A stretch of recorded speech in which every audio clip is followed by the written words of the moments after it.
estrogen is so damn important to the brain that the brain is rapidly trying to grab what little you have as you go through perimenopause and menopause to protect the brain. Now, my scientific brain says, cool, if it's happening in the brain, guess where it's probably also happening? Elsewhere. Every single cell but two has receptors for estrogen. So the decline in hormones can absolutely affect our aging process, and we accelerate. You can just look, your hair goes grayer, you start wrinkling, your skin dries out, you get vaginal atrophy, you get the crepey skin on the thighs. What is that? What is that? Right? All of those things happen. So the aging process is accelerated by hormones and the loss of hormones. Hey there, are you over 40 and finding that a good night's sleep feels like a distant dream? Have no fear, I have cracked the code. I am offering a free ebook, A Woman's Guide to Kick-Ass Sleep, with insights tailored just for you. So, if you're ready to dive into the secrets of sound sleep after 40 and wake up refreshed, zip over to sleep.hormoneshelp.com and snag that ebook. Your dreamy sleep awaits. We hear all the time that there's hacks to reduce the act of aging. And we're going to cover the 7 top hacks that I think are really number 1, validated in the research, number 2, don't cost you a fortune to do, and have some significant impact on aging. So let's dive into the 7 anti-aging hacks for women in perimenopause and menopause. So first off, obviously, if we think about it, aging is the number 1 cause of death. Now, directly, no, it's not the cause of death. However, aging is a number 1 contributing act or contributing thing that happens to us when we look at all diseases of dying. So the simple fact of getting older, we have a higher risk for basically all-cause mortality, dying of a heart attack, stroke, cancer, you name it. And so when we look at anti-aging, I'm not talking about, making your face necessarily look younger. Not that these things wouldn't help that. But what I'm really talking about is affecting the body in a biochemical way to improve all of the markers of aging. And I'm going to give you some of the science at what we have today and what really seems to work. And, where we ideally would like to see it go as well. I'm very much a fan of Dr. David Sinclair. If you've ever looked at his research, he wrote the book called Lifespan, and he's the leading researcher when we're really looking at cells, cellular mechanics, and slowing the aging process. And he firmly believes that we should start looking at aging as a disease state. And let me explain this because a lot of people will hear this and, it might put people's hackles up like, we can't do anything about aging. How dare you? It's part of the natural process of getting older. Now, here's the thing. The reason why he says this, and I agree, is because we don't fund research at all when it's there to prevent. And we don't fund research when it's not disease-based, particularly in the United States.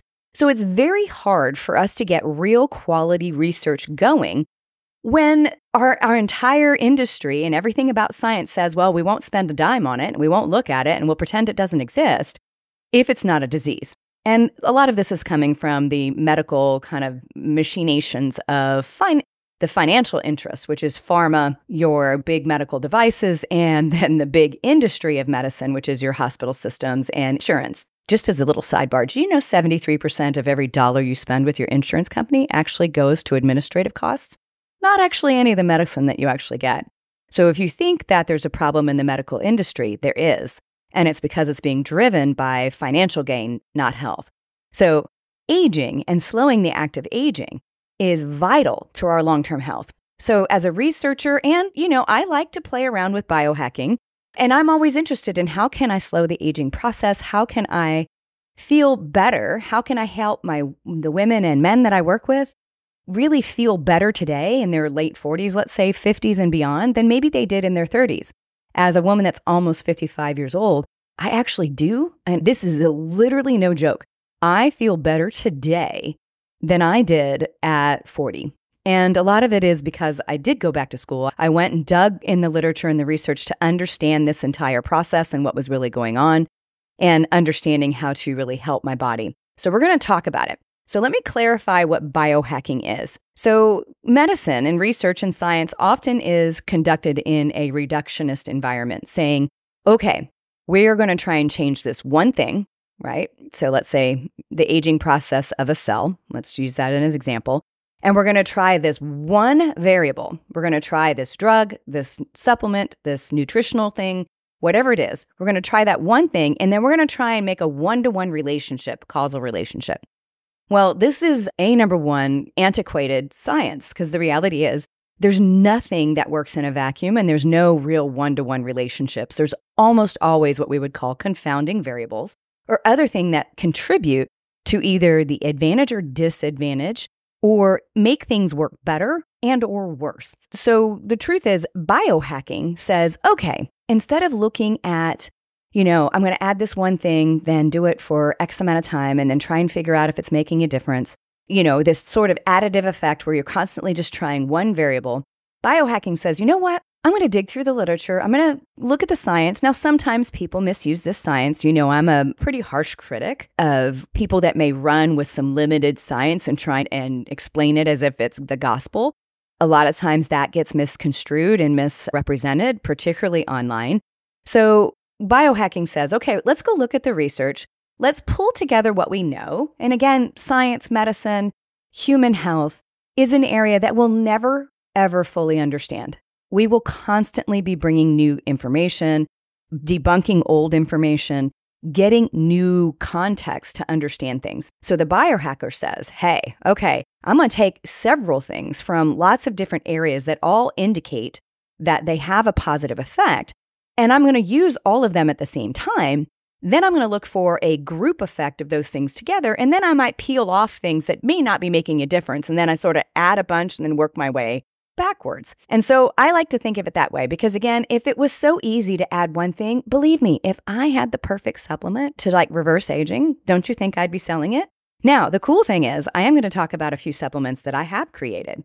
I've been working on this for quite a long time, and we have my supplement brand, Metabolic Blueprint, that goes along with my app that helps people with new dietary changes according to their hormonal imbalances. That supplement line is actually getting launched, and I have a couple products that I actually put in here because they are multi-specialty products. They are not only helpful for women's hormones, but they also contain things that help from an anti-aging standpoint. So I'm going to be talking about that. I have been remiss in sharing that information that I've been working behind the scenes, doing some formulation. All right, so let's talk about the first problem, hormone decline. Okay, so every woman that's listening to this, you are either in the process of declining or you have declined in your sex hormones. And we know that the loss of estrogen and progesterone and testosterone particularly, but we can throw all the other hormones in there too, thyroid function, DHEA sulfate, which is important for your adrenal function. We also have your control of insulin and the hormone glucagon. All of those things that happen, but particularly the decline of the sex hormones, accelerate the aging process. So women, we are protected for all-cause mortality, cardiovascular disease, dementia, metabolic derangement, like even diabetes. We have some protection when we still have estrogen, particularly on board, but all of the sex hormones. When we lose those, we accelerate aging. There was a study that came out by Dr. Mosconi's group at the Weill Cornell Center for Medicine actually last week. And it was the first time that we had brain imaging of women in their transitional period. So women before the perimenopause transition and through menopause. And then we also had post-menopause on the same woman. And for the first time ever, we actually identified that as the brain goes through menopause, it actually creates more receptors for estrogen, not less. So the dogma in medicine and science, and again, dogma means it doesn't actually have really good research behind it. It's kind of just what everybody spouted it at one time, or we had some sort of sketchy, research and everybody sort of ran with it. Everybody had this idea, myself included, so I'm going to throw myself into the sketchy dogmas category, that when we go through menopause, the estrogen receptors sort of dry up and die off, kind of like flowers that are dying off. No, there's nowhere for the honeybee to go land, right? But that's not really what we saw. In the brain starts rapidly increasing the number of estrogen receptors. So what does that tell you, right? I'm going to tell you what it tells you. So what it tells you is, number one, estrogen is so damn important to the brain that the brain is rapidly trying to grab what little you have as you go through perimenopause and menopause to protect the brain. Now, my scientific brain says, cool, if it's happening in the brain, guess where it's probably also happening? Elsewhere. Every single cell but two has receptors for estrogen. So the decline in hormones can absolutely affect our aging process, and we accelerate. You can just look, your hair goes grayer, you start wrinkling, your skin dries out, you get vaginal atrophy, you get the crepey skin on the thighs. What is that? What is that? Right? All of those things happen. So the aging process is accelerated by hormones and the loss of hormones. And we know that. We know that. There was another study that came out in May of this year looking at women. So 10 million women on Medicare.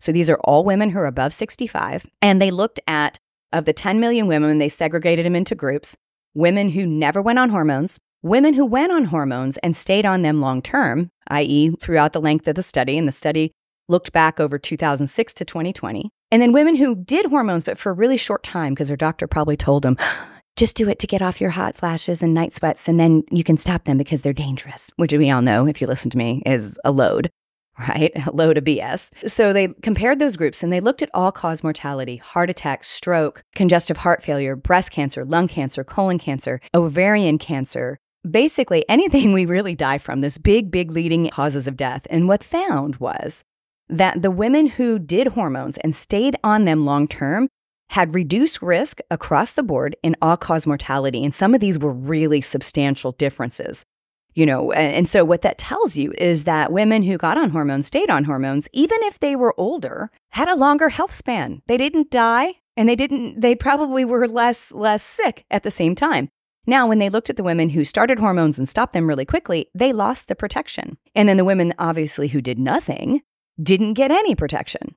And they also compared for the first time looking at the difference between oral estrogen, which is conjugated equine estrogen, which is Premarin, right? That's horse pee. That's where it comes from. It's derived from that. It's a bunch of estrogens that our body has to detoxify and biotransform before we can use it. And it also looked at topical preparations of estradiol in a patch. And they also looked at progestins, either oral progesterone as Prometrium or a IUD of synthetic progestins. And they showed that when you especially gave it as a topical preparation of either estradiol and or the IUD, progestin IUD, or oral Prometrium, that the risk, particularly for blood clotting, because we do see a slight risk with oral estrogen only, that risk was completely mitigated. So the take-home message here, if you've been told or you're still being told that hormone replacement is going to cause cancer, or that hormone replacement is going to shorten your life, we have a 10 million woman study looking at women above 65 at the start of the study. So the reality is, I think we can just kind of put a nail in a coffin of that belief and dogma and know that HRT is protective. Now, I don't think every woman on the planet needs to be on HRT, but I do believe it is something that is worth a conversation, especially if you've got risk factors you're concerned with, and especially if you're symptomatic. Now, here's the thing. Even if you're not symptomatic, it doesn't mean nothing's happening. It just means that you're not having a lot of full-blown hormone loss symptoms, but the aging process is still accelerated. The first thing is examining and looking at hormone replacement and understanding where you are on that continuum and how you need to look at it. Problem number 2, oxidative stress during menopause. So, okay, let me put this in real terms because I love using the real ones, but I also love giving you an easy way to think about it. When you have oxidative stress, you are rusting, and rusting increases during menopause. So, what's the solution here? An antioxidant-rich diet and supplements actually help quench that rusting process, helps your body biotransforms toxins, and helps reduce the aging process. And it does that by combating free radicals. And I'm going to talk a lot about all of those in just a second. Now, here's the reason why. A study in Menopause, the journal, found that antioxidants, particularly supplementation, can actually improve skin elasticity, reduce wrinkles, and I can tell you from clinical data that when we have people who are eating a antioxidant and polyphenol-rich diet, so for everybody on this podcast, that's a lot of fruits and vegetables, people. And hey, what? Guess what? Coffee and chocolate count. Coffee and chocolate count. So when we have those in our diet, we actually see an improved skin elasticity, reduced wrinkles, and we also see a reduction in oxidative stress in biomarkers in the blood. Things like 8-deoxyguanosine, lipid peroxides. So these are things that we can test in the blood and we can absolutely see it. So antioxidants can absolutely help.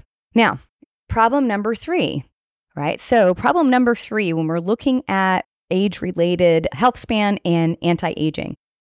So this one I probably should have put number 1, but let me just tell you, there is no single thing that you can do that age you in reverse except for this, and that is exercise, and particularly muscle weight training, resistance training.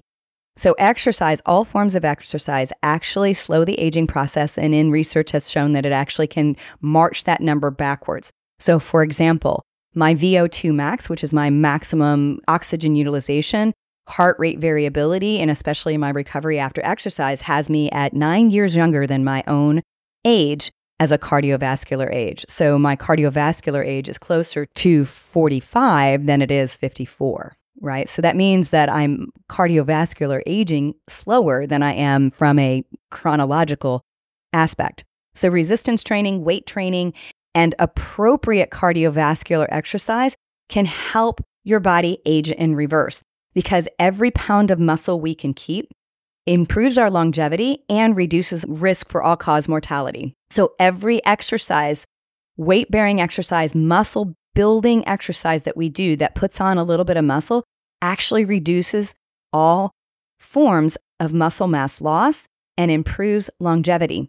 One of the greatest risks for death, particularly in somebody who is older, is frailty, right? The lack of muscle mass increases your risk of dying from whether it's a bone break or something that lays you up in the hospital. So the more muscle mass you have, the longer you are likely to live and the healthier you are likely to live.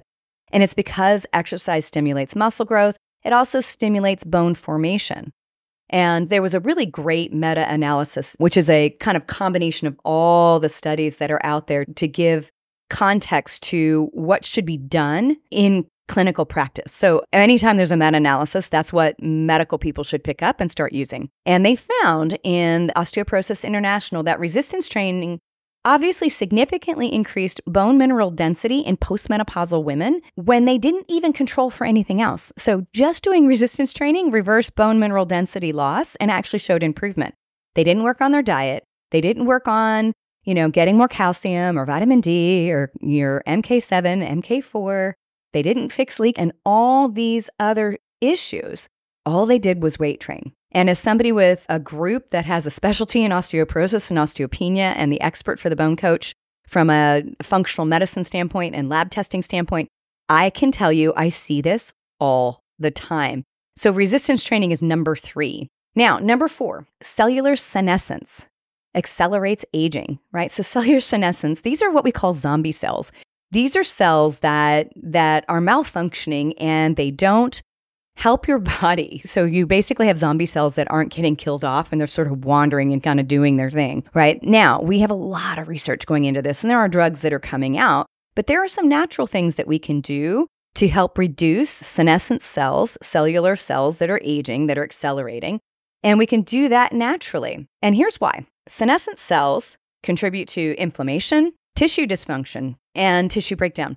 So essentially, if a cell goes rogue and isn't functioning properly, then a tissue isn't going to function properly. When a tissue doesn't function properly, an organ doesn't function properly. And then the organism with the organ eventually doesn't actually function properly. Now, again, we've got a lot of research looking into zombie cells and senescent cells. David Sinclair's group obviously is doing a lot with that, and there's a ton. And like I said, medicine is trying to come out with drugs, but there are a bunch of things we're going to cover in the next section that are going to be the exact kind of nutritional things that have been found to improve this as well, right? And there's been a bunch of different studies looking in like eBiomedicine journal that looked at a sensolytic cocktail that improved both physical function and mental function in aging humans. That actually came out in 2019. So helping reduce senescent cells. Now, problem number 5 is insulin resistance So insulin resistance is when your body can no longer listen to the hormone of insulin, and you get a increased production of insulin to do its job. So insulin's job is to pick up glucose in the bloodstream, bring it to the cell to burn, or take that glucose, package it as fat, and store it in the fat cells. Now, if I have insulin resistance, my body isn't able to get the glucose across the cell wall. Now, that's a precursor to diabetes. It's also a precursor to weight gain. It's one of the causes of weight gain, and it's also one of the acts of aging. So we see increased insulin resistance. Now, here's the reality. When we lose estrogen, testosterone and progesterone, but particularly estrogen loss increases insulin resistance alone. It also increases visceral fat gain. So that's the fat that's in your abdomen, underneath the muscle on your abs, that is around your organs, and it increases inflammatory activity, insulin resistance, and aging. And it increases your risk for basically any disease, cardiovascular disease, diabetes, metabolic syndrome, hypertension. So when we go through menopause, we become more insulin resistant as a side effect of the loss of estrogen. So if I already have issues with insulin resistance, I'm going to have issues when I go through menopause that are going to be amplified. This is often why we see the weight gain around the middle, right? I've got more fat going into the abdomen because I'm going through menopause. So it's going to make my waistline wider.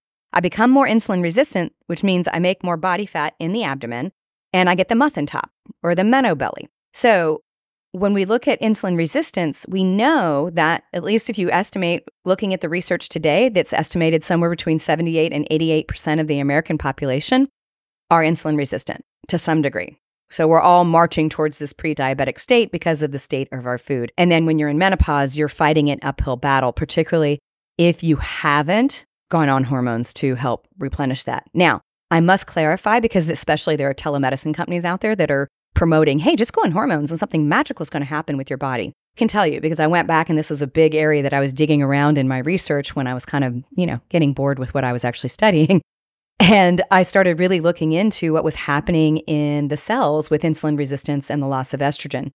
And the reality is, when we lose estrogen, we have an increased insulin resistance. It happens at the cell. It happens in the mitochondria. Just replacing estrogen without addressing the other metabolic concerns that increases insulin resistance doesn't result in weight loss. Also, testosterone. Putting testosterone therapy in men helps them reduce body fat, particularly abdominal fat. It does not in women. It actually works in the opposition. So if you get told that you're going to get on testosterone and it's going to make you lean, it actually increases abdominal fat weight gain in women, particularly if we don't correct for the insulin resistance. So the solution is addressing that insulin resistance. Personally, I love using time-restricted eating or time-restricted food consumption or intermittent fasting to do this. These practices actually improve insulin sensitivity and metabolic health through a couple different ways, right? Through a couple different ways. And I'm going to go into that in the next section. But being able to use appropriate fasting, well-designed fasting, helps shorten the window of eating and does result in a reduction in caloric intake. And actually, that's where a lot of the improvement comes from if you look at randomized controlled trials. But when you really look at particularly women and adherence to the dietary intake, the insulin sensitivity improves with appropriate intermittent fasting, and women find this to be a easier process to manage and works better than caloric restriction. So even if the randomized controlled trials say, hey, just reduce calories and you'll lose weight, and the insulin resistance will go away, adherence and ability to do something repeatedly and have it as a lifestyle is by far more important. And I'm going to go into exactly how we would do that in the next section. Now, we have another problem. We have collagen production starts to decline. And when that happens, we have a loss of collagen in our joints and our bones. And so we see bone loss. We see more likelihood to have joint pain. We also see the collagen production in our skin. So collagen helps hold the structure of our skin up. So when we lose collagen, we get more wrinkling, we get more aging, right? I remember, a matter of fact, I was looking at it this morning, the little lines in my lips, and I'm like, when did that happen? When did that happen? I'm like, okay, I'm never drinking out of a straw again because I don't want to pucker just because that's going to make my lip lines more. So the loss of collagen is part of this process. It's crucial for skin elasticity and joint health. And so collagen supplementation helps give you some of the raw material, but we need the appropriate stimulus to collagen. And I'm going to talk about what that needs. But collagen supplementation helps you make sure that you get the right stuff. It's also very helpful for the gut. It's very helpful for the bones. And they did a double-blind study in skin and pharmacology and physiology, and they found actually that collagen supplementation did actually improve skin elasticity in older women. So, and this was a 2014 study. So, there is reason where you might take collagen on a regular basis. Now, the reality is collagen is not a complete protein, right? So it is additive to the proteins that you take in, right? So, but you can use collagen to actually improve your overall health and to especially improve joint, bone, and skin health and skin elasticity. All right, last and not least, number 7, right? So one of our major problems with aging is chronic inflammation, right? So chronic inflammation, which increases as we age. So aging equals more inflammation. We know that, right? So the solution is we have to implement an anti-inflammatory lifestyle and diet. Because if I have more inflammation just in general because I'm aging and I've lost my hormones and all the other things I've already talked about, that means I'm accelerating the aging process. So I can't get away with a crappy diet like I did years ago because it's accelerating. We're rolling downhill faster. And so the solution is to implement an anti-inflammatory lifestyle and diet and implement anti-inflammatory nutrition. Now, cool thing is anti-inflammatory nutrition is also likely, in many cases, also antioxidative. So it reduces oxidative stress. So doing something often crosses multiple barriers, which is, to me, a win because that's something I put higher up on the list of my biohacks to improve anti-aging. So our goal is to do anti-inflammatory lifestyle and diet to reduce inflammation that accelerates aging because chronic inflammation is associated with all of your age-related diseases. And that even comes from JAMA International Medicine that was researching particularly a Mediterranean diet. And I'm going to go into why some of the aspects of a Mediterranean diet helps improve inflammation and aging. But when they did this study, they looked at the telomeres. That's the end of your DNA. So think of those as the little plastic things on the end of your shoelaces. So telomeres, as we get older, shorten, right? So it's like those little plastic things get sort of frayed and they get shorter and shorter. And as that happens, every time your cell replicates, it's not as good as the previous cell. So longer telomere length is a marker of cellular health and youthfulness. Shortening of the telomeres increases cellular aging. So these are the big 7, right? These are the big 7 that I really want to focus on. All right, so let's get into how to use these strategies combined to help your anti-aging process. Let's just figure out exactly what do we need to do and how do we need to do it. All right, so when these combine, we actually see synergy. Again, that's the cool thing about the idea of biohacking is we're using things together that often have synergy. That means that amplifies the final result, right? So our goal is from an anti-aging standpoint is to slow the aging process, reduce the risk for all-cause mortality and diseases of aging and age-related decline by addressing multiple aspects of those different things. So let's go. So here are the concrete actions of those 7 things. So first off, we talked about the loss of hormones. So I obviously am an enormous fan of the use of bioidentical hormone therapy.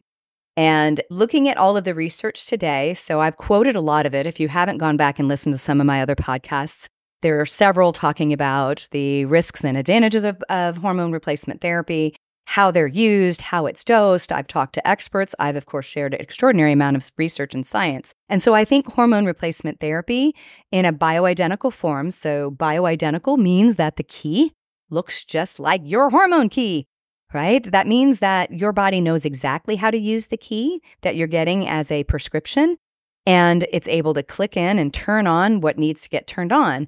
When we have a synthetic key or a conjugated equine estrogen, what we have are either forms of estrogen that don't match our key exactly, or it's like we gave a bunch more keys to the body and the body has to figure out what to do with them.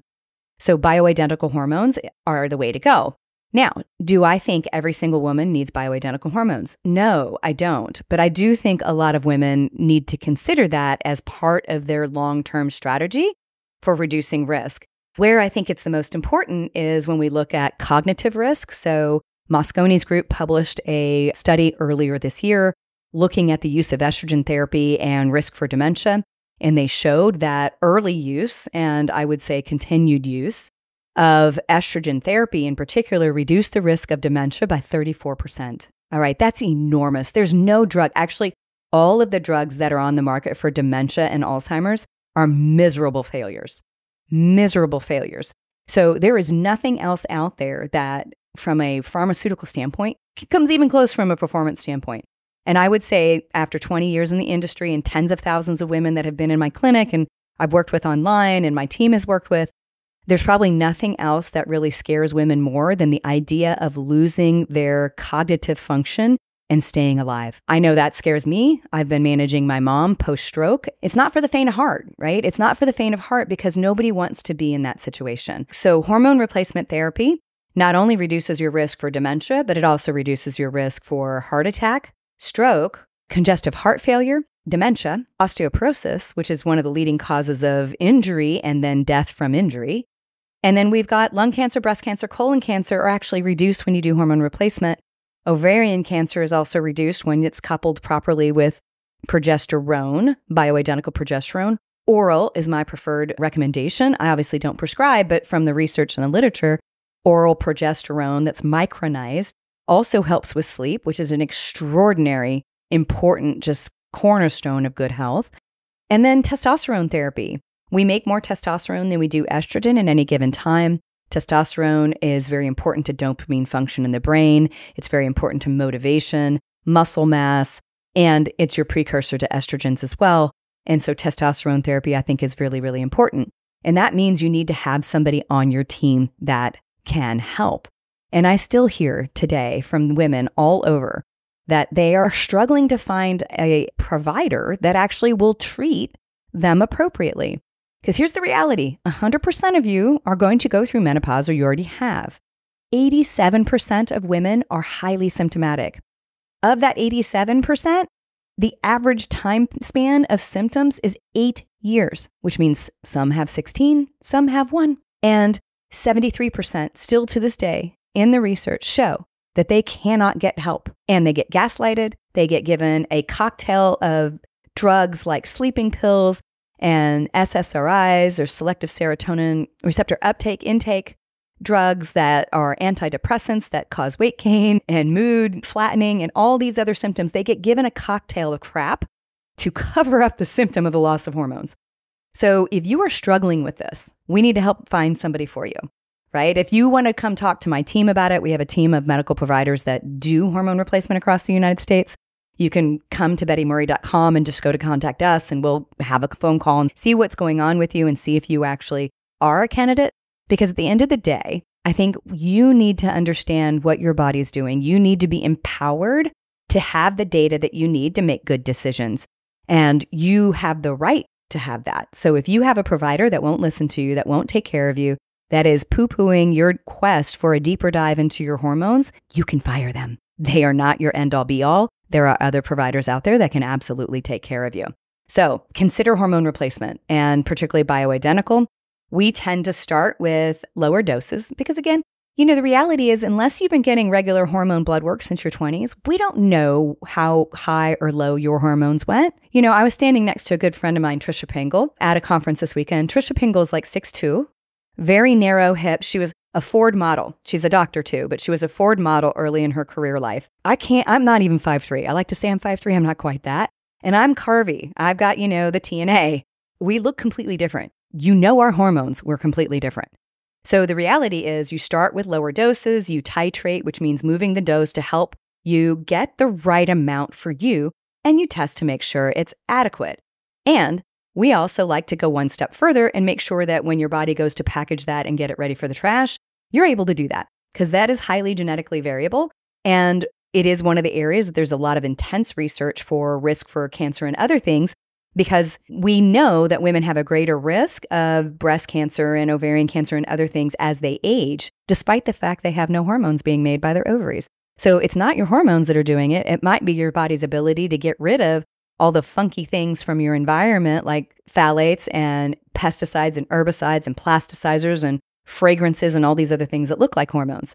So get tested, get somebody who can really help you with your hormones, and reach out to us if you need to, and get somebody that will actually work with you as a partner, because you shouldn't have to put up with gaslighting at all. I mean, if I could wave a magic wand, I would get rid of that today. This is the hill I'm dying on, if you can't tell. Next.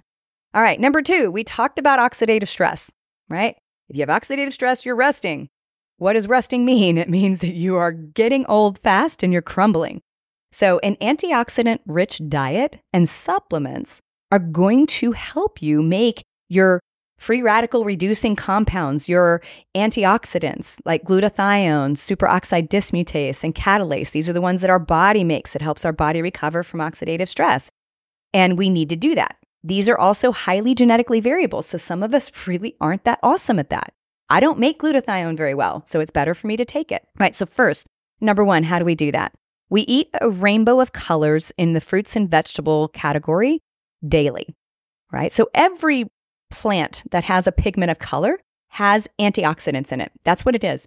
The pigment of color is actually the development of antioxidants. And when a plant is organic, what makes it different than conventional is an organic plant hasn't been treated with something like pesticides to keep pests off of it. It hasn't been fertilized with synthetic fertilizer. It has to fight for its life. When it does that and it fights off pests, it actually raises the antioxidant ORAC value, or the quality value of the nutrient. So fruits and vegetables in their organic form are going to be very high in antioxidants. You want to eat a rainbow because you want a little bit of all of them. You want the purple, the orange, the yellow, the brown. Yes, chocolate is an antioxidant, and so is coffee. And you want all of those different antioxidants together because they all do different things. So that's things like your dark leafy greens, your colorful berries, colorful blue bell peppers, your wide variety of purple, like purple onion, purple cabbage. All of those things can help you reduce oxidative stress. Now, I also want to talk about supplementation.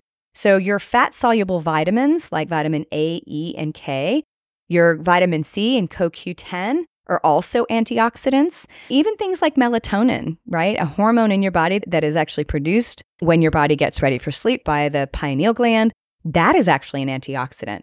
Those things can help. Now, it doesn't necessarily mean that everybody needs to go down a bunch of melatonin, but it acts as an antioxidant. Things like green tea. Green tea contains a thing called EGCG that is also an antioxidant and anti-inflammatory. And it has a plethora of studies showing that it absolutely can help reduce oxidative stress. Now, so eating a rainbow of antioxidants. Now, the next one is going to be resistance training and weight-bearing exercise.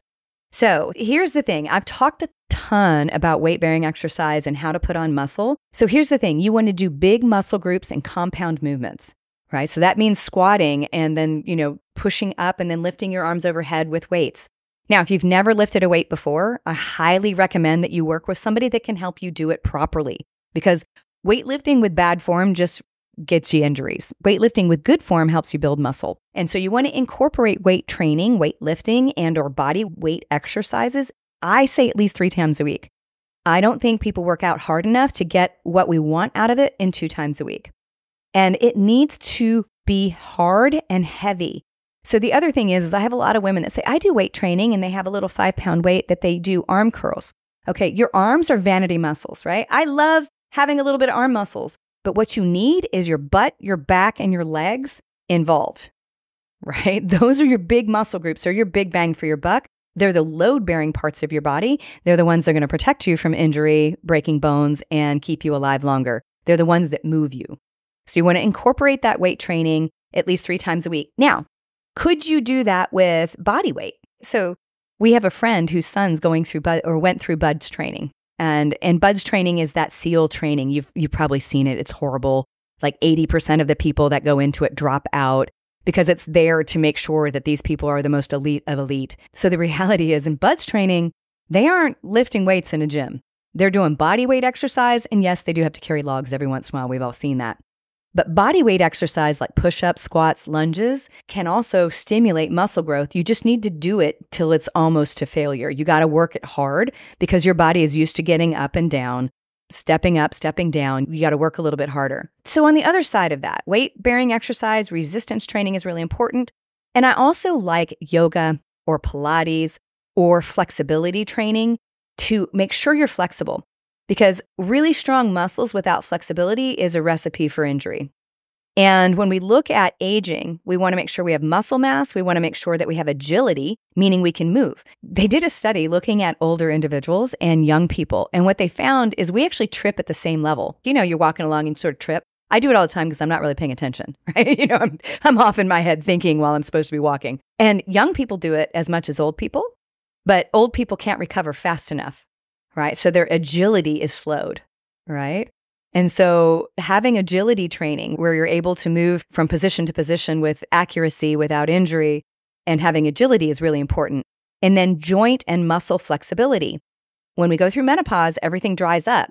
Your ligaments, your tendons, your muscles. And so we see a tightening effect. You get tighter everywhere. And so we start to lose flexibility. And that's where you can get muscle tears and other things. So flexibility is also really important. So yoga, Pilates, you know, flexibility exercises. There's a gentleman that I love to watch online, and he's called Beard the Best You Can Be. He does a bunch of flexibility. His stuff is really interesting to watch because you can see, wow, look at how flexible this guy is. Now, those aren't the exercises that you actually learn to do, but he has brought himself back from, you know, basically being highly injured as a weight training only person. Now he has extraordinary flexibility and agility. So those are also important. Now, when we look at weight-bearing activities and cardiovascular, one of the things that I love to do is wear a weight vest. And I've been doing this for 20 years. This has become really popular recently. But when my husband trained to become a firefighter and a paramedic at 39 years old, right? So he was not a young man. He was like 8th in a class of 20 that were all young enough to be his kids. He's in incredible physical shape. But he bought a weight vest to train because they have to carry 80 to 100 pounds. And so I was like, well, if he's doing that, I'll do it with him because, of course, I want to support him. And so I bought a weight vest and we ran stadium stairs. We ran parking lot garage ramps when cars weren't there and also stairwells, right? So with weighted vests. And so now, you know, I'm 54. I don't run stairwells with them anymore, not that much. But I will put it on and I'll walk with it because what that does is basically add weight bearing to particularly the spine, which helps your body build muscles, particularly those accessory muscles along the spine, and also helps build the bone density of the spine, which is really important because that's where we tend to lose it pretty quickly. And when you destabilize that lumbar spine, the lower part of your back, you have a greater risk of falling and then breaking a hip. So weight-bearing exercise with weighted vests are awesome, and you can start at a low weight and work your way up. Now, caveat, if you have multiple fractures in your back and you have significant osteoporosis, this may not be for you. But if you're somebody who's fit and maybe you're just worried about this is absolutely something. You can also do this in hike if you happen to live somewhere. I live in Texas. It's the flattest place on the planet. There is no elevation in my world, so I have to kind of make up my own. I don't love jogging in a weighted vest, but I don't mind hiking or walking. I think jogging, especially if you're in my age group, that just puts too much damage to the joints. But you can absolutely do this. And in many cases, this will also make the activity of walking harder and get you closer to zone 2 training weight. So for most women, that's going to be somewhere between 120 and like 140 heart rate, which means you're in that fat burning zone, which also helps you make more powerhouses in your cell, more mitochondria. And so we want to get zone 2 training if I'm going to actually do some cardio-like work, right? Zone 2 is great for that. And then high intensity intervals. You can definitely do body weight exercises, high intensity intervals, where you do it for a very short period of time, like 15 minutes, and you increase the intensity and then take it back down and do it again. All of those things help. But weight bearing is absolutely the most important. If I only had a space for one, I would put weight bearing in there. Now, let's get into number 4. So we were talking about senescent cells. Right, senescent cells are zombie cells. We don't want them wandering around. We don't want them in the tissues because they increase aging. So there's a class of things called senolytics, right? And these are supplements and or medications. I'm going to talk about the things that you can get, right? Not medications, but these are supplements that have this sort of anti-zombie cell activity. Now, we have a long way to go here. It's not perfect, but there's definitely things that can help. Now, one of the ingredients that is very, very helpful is going to be your quercetin. And quercetin is in foods like apples and onions, EGCG found in green tea. So eating foods that are high in these compounds actually reduce the senescent cells and actually improve cellular function. When we talk about supplements, let me talk about senolytic supplements that are helpful. And these are the ones that are emerging from the research. So that, they show promise. They're not necessarily guaranteed, but they definitely have some areas of promise. And the reality is, not only do they probably help zombie cells, but they are antioxidants and they are also supportive of detoxification and biotransformation in the liver. So they're antioxidants as well. So there's nothing here that I would say, like, even if later on the senolytic part of it doesn't show as much robust science, they definitely have other aspects that are going to be helpful. So some of the ingredients that I think are most valuable, I mentioned one already, is quercetin. Quercetin is a flavonoid found in many fruits and vegetables. I mentioned a few like apple and onion. And actually, quercetin has an immune modulating effect. It reduces histamine. We talked a lot about it when we were talking about the pandemic and its impact on the immune system. So as a flavonoid, it's amazing. So having quercetin-rich foods are great. You can also use supplementation that has quercetin in it. That can all be really, really helpful. Another flavonoid called fisetin is found in strawberries, apples, and onions. It's shown in at least animal studies to have a positive effect on these zombie cells. And Piper longumine, it's also derived from long pepper plants. And some studies have suggested that it also has this senolytic effect. So you look at this and you go, okay, can I take supplements with it, or do I just integrate some peppers and things like that into my diet where I'm going to get that compound naturally? Curcumin. This is the active compound in turmeric. I love curcumin. I just love curcumin. It's anti-inflammatory. It's an antioxidant. It's just fabulous. It's probably one of the more researched ingredients on the planet. And it has potential senolytic properties, right, to help get rid of zombie cells. So across the board is helpful. The thing about turmeric is it's not very well absorbed in powder form. It's better taken with food, particularly food that has a little bit of fats in it. It's also better in an emulsion just because it doesn't absorb as well. So you just have to take a lot of it, or it has to be in a preparation that is very well put together to help with absorption. But what I can tell you is it also has other properties from an anti-inflammatory effect with joint pain, both in osteoarthritis and rheumatoid arthritis, has some pretty good research. So it's just an all-around valuable spice, right? So could you cook with turmeric? For sure. Could you take it as a supplement? Absolutely. Could you make turmeric milk where you put turmeric into like a nut milk or something like that and heat it? And some people put a little bit of black pepper because that helps it get absorbed a little better by creating some inflammatory response in the gut. There's lots of ways to get it. And I would say having a variety is probably very helpful. It's very, very helpful. Now, another one's called resveratrol. This is found in red wine and grape skins. So let me qualify this. You would have to drink cases of red wine to get enough resveratrol to mimic what we saw in the research, right? Because they were giving super, super physiological dosing of resveratrol to rats to affect senolytic cells. So drinking wine isn't going to do it. Eating grapes is not going to probably do it enough. Could you have some resveratrol in a nutrient supplement and have it help? Probably. It is also protective to the mitochondria. That's part of its function. And so having some resveratrol can be helpful. It is not the end all be all. The research didn't really bear that out like the way we thought, but it definitely doesn't hurt. Another thing, nicotinamide riboside. This is a form of B3. It's a derivative of niacin. And essentially what it has shown in Petri dish studies is that it may help boost NAD. So NAD declines as we age, right? So it's going to go down rapidly as we age. And it is one of the precursors to your production of your molecule of energy called ATP. So we get more energy when we have NAD on board.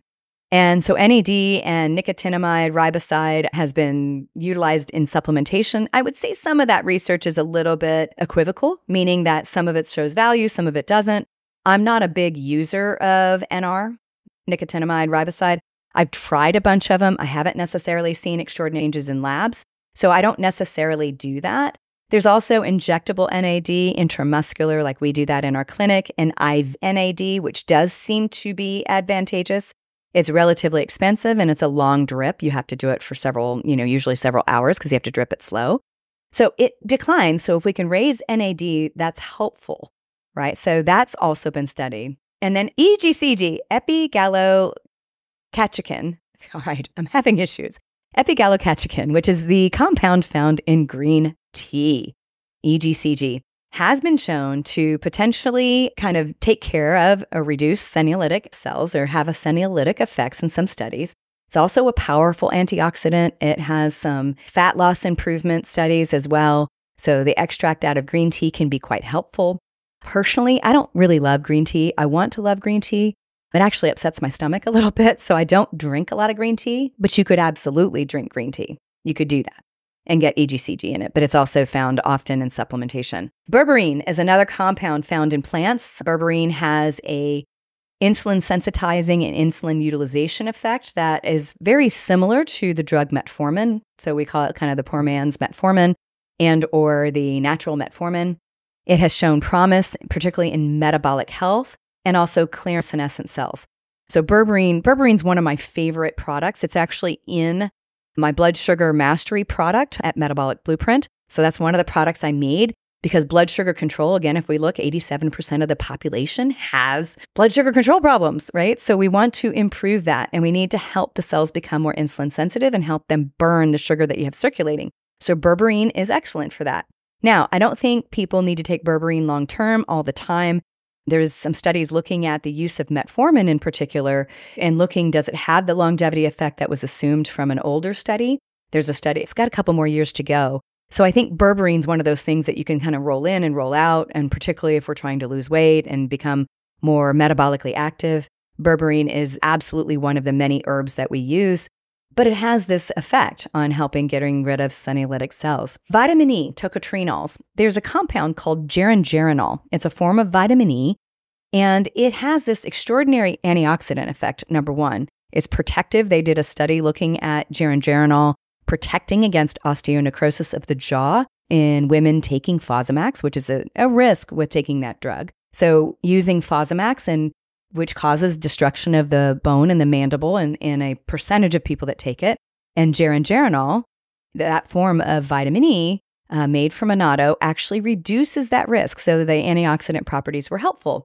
But some of the research also shows that there may be a senolytic sort of properties from gerangeranol as well. So vitamin E can also be helpful. My next favorite thing from how do we address these 7 anti-aging effects is intermittent fasting or time-restricted feeding. So I'm going to focus mostly on the time-restricted eating. This is where we shorten the window of eating. So most people have benefit if they go at least 12 to 16 hours of a fasting window. What I have found in women is we can't do 16 every day. Most of those studies doing 16 hours of fasting, 8 hours of eating, were in people with cognitive decline, right? Dementia, Alzheimer's. And we saw an improvement. And that's often because the brain has become somewhat insulin resistant in this population, and they've got blood sugar utilization problems in the brain. So when they fast longer, they produce more ketones. The ketones then become the food for the brain. So that's where the advantage comes from. So we start with some fasting windows, like a 12-hour fast overnight. 12 to 14 is the one I shoot for in everybody, right? So we want at least 12 hours of fasting. So I want to eat from 7 to 7, let's say, and then from 7 to 7, I don't eat. Now, I personally prefer to do what we call 5-2 fasting or alternate day fasting, where you extend 2 of those days into a 14-hour or a 16-hour. Every once in a while, I have some people that will also do dinner to dinner, which might be a 24-hour. Here's the reason why, is when you have these fasting windows, you become more metabolically active, you become more metabolically sensitive to insulin, and better at producing ketones, which makes your cells more capable to utilize insulin properly. And that's why we see an improvement. We see weight loss also because usually the caloric intake is less because you've cut out some of the eating window, right? So we also see a reduction in food intake. And especially if you're eating protein first and a really good diet of lots of fruits and vegetables and adequate appropriate fats, we see an improvement in overall metabolic effects as well. when you do too much fasting, you can actually raise your stress chemistry, and it sort of counterbalances, which is why I like to move between like a 12 to 14 hour window, then do 1 or 2 days where the window is slightly longer, so we get some benefits. Fasting also, if you do more extensive fasting, like a 2 to 3 day or more, not often, right? This is not often. It actually causes a whole cellular rejuvenation. So not only metabolically do you see an improvement, but your body goes through a process called autophagy, and it kills off bad parts within the cells and helps regenerate more proteins actually in the body. And so your cells get this sort of kick in the pants to become more healthy. Same thing with the immune system. So utilizing fasting windows appropriately has shown in the literature to reduce some of the signs of aging, right? So it has its use. Again, not excessive amounts, right? Too much fasting, bad fasting, inappropriate fasting, fasting with your hair on fire is not going to work. All right, number 6 is collagen supplementation. So I love whole body collagen because it contains the appropriate collagens that have been studied, like Fortibone and Verisol, that help with bone mineral density. It's great to add to water, coffee, smoothies. You can do bone broths, so you can make your own. Getting collagen from a good source is helpful. And so getting it orally can help bones, joints, you name it, and skin. So we saw that in the studies. You can also look for skincare products that contain collagen peptides. And there are oral collagen peptides that are easier to digest. Now, some people get a little bit of gut distress with collagen, so you may want to try the peptide form. It absorbs and digests a little bit easier. And some people, if you have a huge histamine issue, maybe mast cell activation, collagen can kind of amp that up. So not everybody is a candidate, but it is what you definitely, for many, many people, it's another way to get collagen in the diet and some of your amino acids for your proteins, but it doesn't replace protein foods. You can also eat collagen boosting foods like fish, eggs, citrus fruits, which helps with the absorption.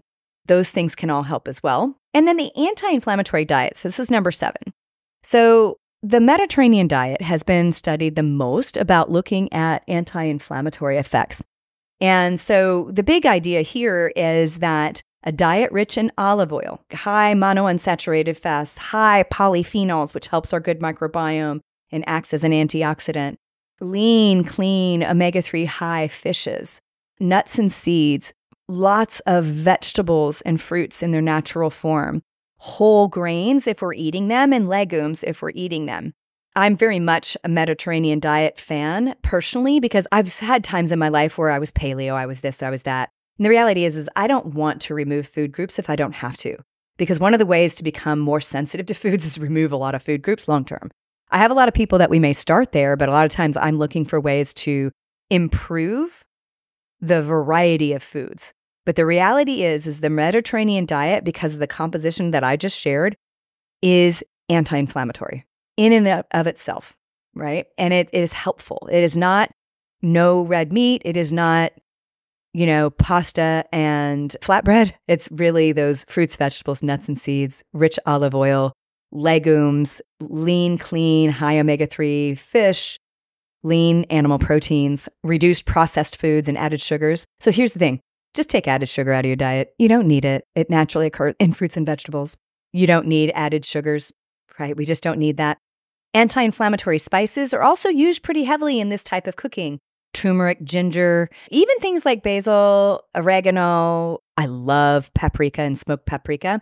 Those all are helpful. The other thing from a diet and lifestyle standpoint, so let's go over some general baseline tips also. So these were the big anti-aging things. So the other thing we want to do is, obviously, you're not smoking. If you're a smoker and you listen to my thing, you need to stop smoking. Don't do it. All right? Limit alcohol consumption. Alcohol ages you rapidly. Even if it's wine and it's got resveratrol in it, it's still aging. You want to stay hydrated. All right? Really hydrated skin is very healthy skin. It helps collagen production. And here's the thing to think about. The solution to pollution is dilution. We got to drink enough water to help keep our body well hydrated, because then everything else works better. Metabolism is slowed 30% by dehydration. The liver cannot process and detoxify appropriately. The intestines don't work optimally. We need adequate water intake. And in many cases, if you drink a lot of water, you might actually need a little bit of electrolytes as well. But make sure you're well hydrated. You need to prioritize sleep, and we want a consistent 7 to 9 hours. statistically, as you get older, your sleep levels decline. So protecting sleep is super important. All right. We need to manage stress in whatever way. Exercise for me is really important for that. I also use breathing techniques, somatic breath work. I do a little bit of meditation, mindfulness. I'm always working on that because I'm usually trying to do two things at once because it's how I'm wired. So all of those things are part of your overall anti-aging effect. And then getting natural sun exposure, circadian rhythm training, getting your body out in the morning and getting some sun exposure, and then using, amber light at night, all of those things can help the body get into a natural rhythm. And those are, to me, the underpinnings of an anti-aging lifestyle. All right, so remember, for the best results, you want to pair these things together. And what I would say is, if you're listening to this and you're like, okay, I do number 2, but I don't do number 3, start just integrating maybe one, new thing a week. One new thing a week to get these anti-aging activities in. Because the reality is none of these are really expensive. None of these are really expensive, but these baseline things are really, really effective from an anti-aging standpoint because the literature supports that. All right. So if you loved this, please subscribe. Please subscribe. That helps me in so many ways. We can get the Menopause Mastery podcast out to more people. I can get cooler guests. It's just helpful. So subscribe, share with a friend, and I'll see you next week. Thank you so much for tuning in to the Menopause Mastery podcast. You are why I'm here, and I am so very grateful. Hit subscribe so you don't miss any wisdom on creating the most exceptional life on our terms. If this episode has helped you in any way, please share it with a friend to spread the love, and together we rise. You can follow me on social media at Betty Murray, PhD, and you can reach me online at bettymurray.com.